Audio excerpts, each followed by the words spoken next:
ஏசாயா 21 அதிகாரம். கடல் வனாந்திரத்தின் பாரம். சுழல் காற்று தென் திசையிலிருந்து எழும்பி கடந்து வருகிறது போல பயங்கரமான தேசமாகிய வனாந்திரத்திலிருந்து அது வருகிறது. கொடிய தரிசனம் எனக்கு தெரிவிக்கப்பட்டது. துரோகி துரோகம் பண்ணி பாழாக்குகிறவன் பாழாக்கிக் கொண்டே இருக்கிறான். ஏலாமே எழும்பு, மேதியாவே முற்றிக்கை போடு, அதனாலே உண்டான தவிப்பை எல்லாம் ஒழிய பண்ணினேன். ஆகையால் என் இடுப்பு மகா வேதனையால் நிறைந்திருக்கிறது. பிள்ளை பெறுகிறவளின் வேதனைகளுக்கு ஒத்த வேதனைகள் என்னை பிடித்தது. கேட்டதினால் விளைவு கொண்டு கண்டதினால் கலங்கினேன். என் இருதயம் திகைத்தது. திகில் என்னை திடுக்கிட பண்ணிற்று. எனக்கு இன்பம் தந்த இரவு பயங்கரமாயிற்று. பந்தியை ஆயத்தப்படுத்துங்கள், ஜாமக்காரரை வையுங்கள், புசியுங்கள், குடியுங்கள். பிரபுக்களே, எழுந்து பரிசைகளுக்கு எண்ணெய் பூசுங்கள்.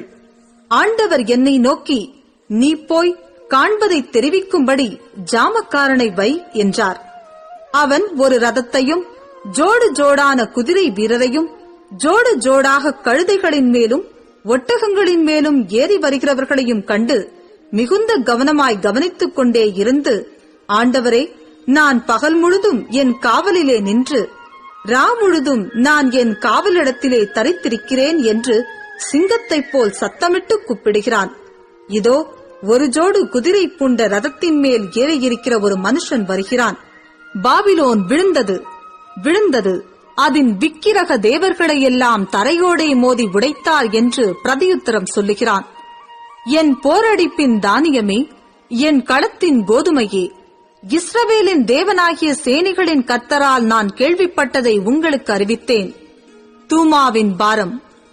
சேயரிலிருந்து என்னை நோக்கி, ஜாமக்காரனே, இரவு எவ்வளவு சென்றது என்று கூப்பிட்டு கேட்க, அதற்கு ஜாமக்காரன், விடியற்காலம் வருகிறது, ராக்காலமும் வருகிறது. நீங்கள் கேட்க மனதானால் திரும்பி வந்து கேளுங்கள் என்று சொல்லுகிறான். அரபியாவின் பாரம். திதானியராகிய பயணக் கூட்டங்களே, நீங்கள் அரபியாவின் காடுகளில் ராத்தங்குவீர்கள். தேமா தேசத்தின் குடிகளே, நீங்கள் தாகமாயிருக்கிறவர்களுக்கு தண்ணீர் கொண்டு போய் தப்பி ஓடுகிறவர்களுக்கு அப்பம் கொடுக்க எதிர்கொண்டு போங்கள். அவர்கள் பட்டயங்களுக்கும் உருவின கட்கத்துக்கும் நாணேற்றின வில்லுக்கும் யுத்தத்தின் கொடுமைக்கும் தப்பி ஓடுகிறார்கள். ஆண்டவர் என்னை நோக்கி, ஒரு கூலிக்காரனுடைய வருஷங்களுக்கொத்த ஒரே வருஷத்திலே கேதாருடைய மகிமையெல்லாம் அற்றுப்போம். கேதார் புத்திரராகிய பராக்கிரம வில் வீரரின் தொகையில் மீதியானவர்கள் கொஞ்ச பேராயிருப்பார்கள் என்றார். இஸ்ரவேலின் தேவனாகிய கர்த்தர் இதை உரைத்தார்.